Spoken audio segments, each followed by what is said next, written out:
డిప్లొమాకి రానికి main reason ఏంటిదంటే మేము టెక్నికల్ గా అన్ని నేర్చుకుంటాం, ఇంజనీరింగ్ సబ్జెక్ట్స్ నేర్చుకుంటాం అనేసి. ఆ తర్వాత బీటెక్ మాకు ఈజీగా అవుతుంది, తర్వాత మేము ఫ్యూచర్ లో జాబ్స్ కి ఈజీగా ట్రై చేయొచ్చు అని చెప్పేసి మేము వస్తాం. అట్లా అని చెప్పేసి మేము ఇప్పుడు ఈ లాటరల్ ఎంట్రీ ఆప్షన్ అనేది మొత్తానికే తొలగేసినారు. సో దీనివల్ల మాకు డిసడ్వాంటేజెస్ ఉంటుంది. ఇంకా మధ్యలో మాకు బీటెక్ అనే ఆప్షన్ లేకపోతే మేము ఫర్దర్గా ముందుకు వెళ్ళలేము, ఇక్కడనే స్టాప్ అయిపోతున్నాం. సో దీనివల్ల డిప్లొమా చదువుతున్న ప్రతి ఒక్కరూ బాధనే ఫేస్ చేస్తున్నారు తప్ప వాళ్ళకి ఇంకా నెక్స్ట్ ఏం చేయాలనో అర్థం కావట్లేదు. సో ఇది మేము ఫర్దర్ స్టడీస్ చేసుకోనికే 10th తర్వాత పాలిటెక్నిక్ అనే ఎంట్రన్స్ రాసి మేము డిప్లొమాలో ఇంజనీరింగ్ సబ్జెక్ట్స్ ఉంటాయి అనేసి వచ్చాం. సో మాకు ప్లానింగ్ ఏంటంటే బీటెక్ చేసి ఫర్దర్ ఎడ్యుకేషన్ తీసుకొని బీటెక్లో చేయాలి అనేసి మాకుంది. ఇంజనీరింగ్ ఫీల్డ్లో మేము వెళ్ళాలి అనేది ఉంది. కానీ జియో నెంబర్ 97 ఏం చెప్తుందంటే మాకు స్కిల్డ్ లేబర్స్గా చేస్తాము అనేసి అంటుంది. కానీ పాలిటెక్నిక్ ఇంజనీరింగ్ సబ్జెక్ట్స్కి లేబర్స్తోని అనేది అసలు ఏం సంబంధం లేదు. మేము ఫర్దర్ ఎడ్యుకేషన్కి వెళ్ళడానికే మేము పాలిటెక్నిక్ వచ్చాము. ఒకవేళ శక్తి స్కీమ్ అనేది డిమాండ్లోకి వచ్చింది అంటే ఫర్దర్గా మేము లేబర్స్గానే ఉండాలి, మాకు ఒక మంచి స్కోప్ అనేది ఉంది. ఫ్యూచర్లో మేము డిప్లొమా స్టూడెంట్స్ అనేవాళ్ళు ఇప్పుడు చాలా ఫేస్ చేసాం.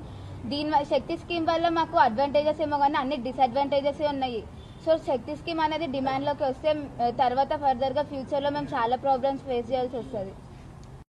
మేము ఇక్కడ డిప్లొమా చదువుతున్నారంటే మోస్ట్లీ అందరూ మిడిల్ క్లాస్ ఫ్యామిలీసే ఉంటాయి. ఎక్కువ ఎఫోర్డ్ చేయలేము కాబట్టి ఇంటర్మీడియట్ స్టాండర్డ్ తీసుకోలేకనే మేము డిప్లొమాకి వచ్చినాం. సో అట్లాంటిది ఇప్పుడు మేము ఎట్లాంటి జాబ్ చేయకుండా ఎట్లాంటి జాబ్ ఆపర్చునిటీస్ మాకు ఉండవు అని చెప్పేసి ఇప్పుడు ఇంతగానం ఇట్లా చేస్తే డిప్లొమా వాళ్ళు అసలు ఏమైపోవాలి. మేము 2-3 డేస్ నుంచి స్ట్రైక్ చేస్తే ఎవరు పట్టించుకోనికి వస్తలేరు. మీడియా వాళ్ళు వస్తారు, వీళ్ళు వస్తారు అని చెప్పుడే తప్ప ఎవ్వరు మాత్రం కొంచెం కూడా అసలు రెస్పాండ్ అవుతలేరు.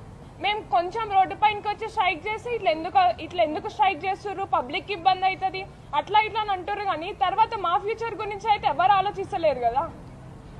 ఈ రేవంత్ రెడ్డి గారు అంటే ఎవరికి చెప్పకుండా ఏమి ఇన్ఫర్మేషన్ ఇవ్వకుండా డైరెక్ట్ జియో పాస్ చేస్తే మేము ఏం కావాలి, మా ఫ్యూచర్స్ మొత్తం స్పాయిల్ చేస్తారు. ఇదేదో ఎక్స్పెరిమెంట్ చేస్తున్నాడు మన Revanth Reddy education minister. Plus ఏంటంటే మాకు మంచి ఫ్యూచర్ ఉండాలని మేము డిప్లొమా చేస్తున్నాం, బీటెక్కి ఈసెట్ రాసి పోవాలనుకుంటున్నాం. కాకపోతే అట్లా కాకుండా మమ్మల్ని ఈసెట్ రాయకుండా స్కిల్ యూనివర్సిటీ చేసి లేబర్ కూలీ లెక్క బతకమంటే మేము ఏం కావాలి? ఆయన మంచిగా ఉంటాడు, మేమే కదా మేము ఫ్యూచర్. చాలా మంది ఒకళ్ళు కాదు ఇద్దరు కాదు, ఒక కాలేజ్ నుంచి చాలా మంది సఫర్ అవుతున్నారు. మేము రోడ్డు మీకు వచ్చి ఇట్లా ప్రొటెస్ట్ చేద్దామన్నా ఎవరు ఇట్లా పోలీసులు వచ్చి కొట్టడం స్టార్ట్ చేశారు మా మీద. ఆడ ఆల్రెడీ ఒక అమ్మ ఇద్దరు అన్నల్ని కొట్టిరు.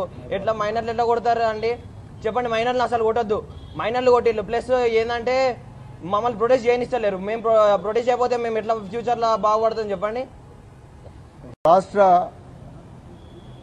విద్యాశాఖ మంత్రి రేవంత్ రెడ్డి గారు, రాష్ట్ర ముఖ్యమంత్రి రేవంత్ రెడ్డి గారు, అయ్యా రేవంత్ రెడ్డి గారు, మీ విద్యాశాఖలో ఉండే పాలిటెక్నిక్ కళాశాలల వేలాది మంది విద్యార్థులు ఇలా తెలంగాణ వ్యాప్తంగా రోడ్డెక్కి వాళ్ళ భవిష్యత్తు గురించి హాహాకారాలు చేస్తుంటే మీరు మాత్రం కుటుంబ సమేతంగా ఢిల్లీ పోయి, ఢిల్లీ నుంచి లండన్లో పెళ్ళిళ్ళకు పోయి అక్కడి నుంచి మంచిగా హాయిగా కొన్ని రోజులు సరదాగా గడపడం కోసం మరి అమెరికా పోయారు.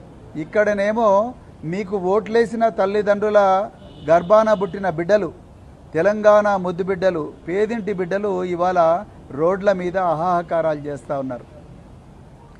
మీ ఆదేశాల మేరకు మీ కిందనే పనిచేస్తున్న 1,00,000 మంది పోలీసులు నిన్న ఈ బిడ్డలందరి మీద కూడా ఘోరంగా దౌర్జన్యాలు చేశారు.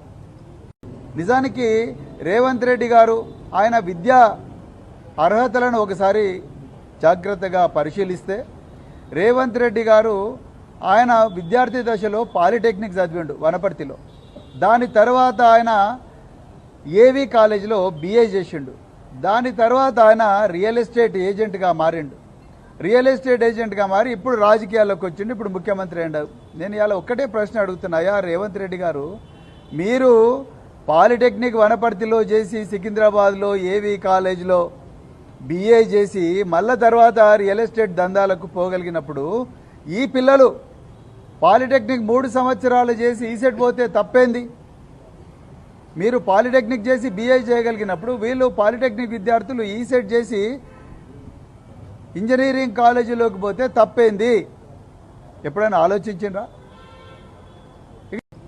ఎంత ఘోరమయ్యా అంటే మహబూబాబాద్లో జాటోత్ రాజేష్ అనే పిల్లవాడి గొంతు బట్టి గట్టిగా పిసికాడు రఘుపతి రెడ్డి అనే ఒక పోలీస్ ఇన్స్పెక్టర్. నేను ఇలా డీజీపీ తెలంగాణ డిమాండ్ చేస్తున్నా, అయ్యా డీజీపీ గారు, మీరు పీపుల్ ఫ్రెండ్లీ పోలీసింగ్ అంటున్నారు కదా, ఈ పీపుల్ ఫ్రెండ్లీ పోలీసింగ్ ఏమో కానీ మీరు మా గొంతు బట్టి పిల్లలను చంపే ప్రయత్నం చేసిన రఘుపతి రెడ్డిని అర్జెంటుగా సస్పెండ్ చేయాల్సిందిగా డిమాండ్ చేస్తున్నా. అదేవిధంగా ఈరోజు మాసప్ ట్యాంక్ పాలిటెక్నిక్ కళాశాల ఎదురుగా భారత రాష్ట్ర సమితి విద్యార్థి విభాగం నాయకుడు గెల్లు శ్రీనివాస్ యాదవ్ను, తుంగబాలును, వీళ్ళందరినీ మరి పాలిటెక్నిక్ విద్యార్థులకు సంఘీభావం తెలపడం కోసం పోరాటం చేస్తుంటే వాళ్ళను కూడా అరెస్ట్ చేయడాన్ని మేము పూర్తిగా ఖండిస్తున్నాం.